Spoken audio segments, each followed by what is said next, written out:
बिस्मिल्लाहिर्रहमानिर्रहीम। अस्सलाम वालेकुम। भीगा भीगा सा सर्द और उदास मौसमों वाला दिसंबर शुरू हो गया। इन सर्द हवाओं के चलने के साथ साथ तबीयत में एक बेनाम सी उदासी और वीरानी सी छा जाती है। इस मौसम के आते ही माजी में सही गई सारी बेवफाइयाँ और लोगों के बुरे बर्ताव और अपनी नाकामियाँ भरपूर तरीके से निगाहों के सामने घूमने लग जाती हैं। काहिली, सुस्ती तो जैसे मिजाज का हिस्सा बन जाती है। कुछ काम करने को दिल नहीं चाहता, बल्कि सुबह तो बिस्तर से ही निकलने का दिल नहीं चाहता। कुछ लोगों में ये कैफियत बहुत ज़्यादा होती है और कुछ में बहुत कम।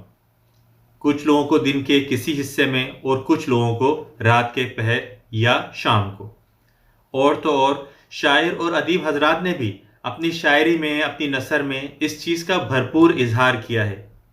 और दिसंबर इस हवाले से भी मेरे लिए बड़ा अहम है कि ये मेरा जन्मदिन का महीना है। इस बात को जानने के लिए मैंने थोड़ी सी रिसर्च करी कि आखिर ऐसा क्यों होता है। आज की हमारी इस वीडियो का यही मौजू है कि ऐसा क्यों होता है और इसका क्या हल है। अगर आप इसके बारे में जानना चाहते हैं तो इस वीडियो को पूरा देखिए। इस मौजू के बारे में जब मैंने रिसर्च की तो पता चला कि ये किसी ख़ास इलाके, रंग व नस्ल से मुताल्लिक़ नहीं, बल्कि दुनिया में हर जगह मौजूद लोग ऐसा महसूस करते हैं। और इसके लिए एक ख़ास टर्म इस्तेमाल की जाती है जिसे सीजनल अफेक्टिव डिसऑर्डर या इन शॉर्ट SAD कहा जाता है। और दूसरी टर्म्स भी इसके बारे में इस्तेमाल की जाती हैं, जैसे सीजनल डिप्रेशन, विंटर डार्कनेस और विंटर ब्लूज़ वगैरह। इसकी एक बड़ी वजह सर्दियों में सूरज का कम निकलना है। सर्दियों में सूरज देर से निकलता है और जल्दी गुरूब हो जाता है, और हमारे दिन का ज़्यादातर हिस्सा बग़ैर सूरज के गुजरता है। और सूरज की रोशनी की कमी के बायस हमारे जिस्म में मौजूद कुछ केमिकल्स जो हमारे मूड को कंट्रोल करते हैं वो डिस्टर्ब हो जाते हैं, जिनके नाम हैं सीरोटोनिन और मेलाटोनिन। साइंस हमें बताती है कि जब रोशनी हमारी आँख से टकराती है और आँख के पिछले हिस्से रेटिना तक पहुँचती है तो वहाँ पाइनियल ग्लैंड सिग्नल देता है और दिमाग में बनने वाला हार्मोन मेलाटोनिन कम हो जाता है। और जब सूरज की रोशनी कम हो जाती है तो मेलाटोनिन की प्रोडक्शन बढ़ जाती है। मेलाटोनिन की ज़्यादा मकदार आपको सुस्त और काहिल बनाती है और नींद ज़्यादा लाने का बायस भी बनती है। इस पूरे अमल को अगर सादा अल्फाज में समझाया जाए तो हमारी इस उदासी, डिप्रेशन और काहिली की सबसे बड़ी वजह सुबह के सूरज की रोशनी की कमी है। इसके बाद ऐसे मौसम में हम अपनी जिस्मानी मेहनत और एक्सरसाइज में भी कमी कर देते हैं, जिसके बाद हम मज़ीद लो फील करते हैं।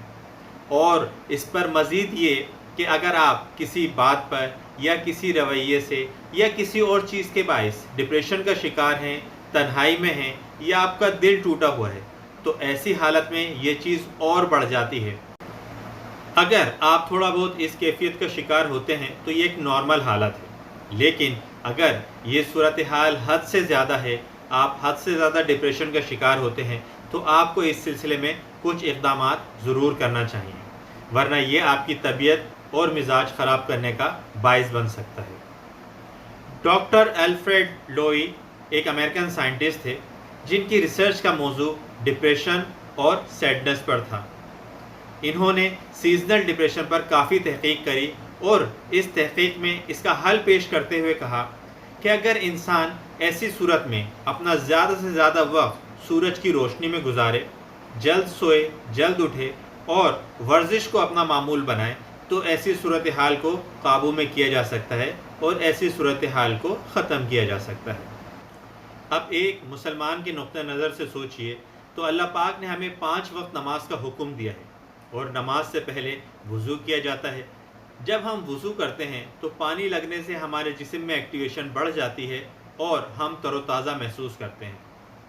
और इसके बाद जब हम नमाज़ पढ़ते हैं तो वो नमाज हमारे पूरे जिस्म को चाको चौबंद कर देती है, खून का सर्कुलेशन बढ़ जाता है और आप फ्रेश हो जाते हैं। दूसरी हिदायत جس جگہ آپ اپنے دن کا زیادہ تر حصہ گزارتے ہیں اس کمرے میں روشنی کا بھرپور انتظام رکھیے، زیادہ سے زیادہ روشنی میں وقت گزاریے، لیکن احتیاط رہے کہ رات کے وقت وہ روشنی مدھم ہی ہونی چاہیے۔ اسی طرح اپنی غذا کا خاص خیال رکھیے۔ اس ڈپریشن، مایوسی، نا امیدی اور کاہلی کے عالم میں اکثر لوگ کھانے پینے میں کمی کر دیتے ہیں یا کھانا پینا چھوڑ دیتے ہیں۔ اپنی غذا کا خاص خیال رکھیں تاکہ آپ کے جسم کو برابر توانائی ملتے رہے اور آپ خوش و خرم، ایکٹیو اور بھرپور طریقے سے یہ خوبصورت بھیگا بھیگا سا دسمبر انجوائے کر سکیں۔ آپ سب سے دعاؤں کی درخواست ہے، اپنی دعا میں یاد رکھیے گا۔ السلام علیکم ورحمۃ اللہ۔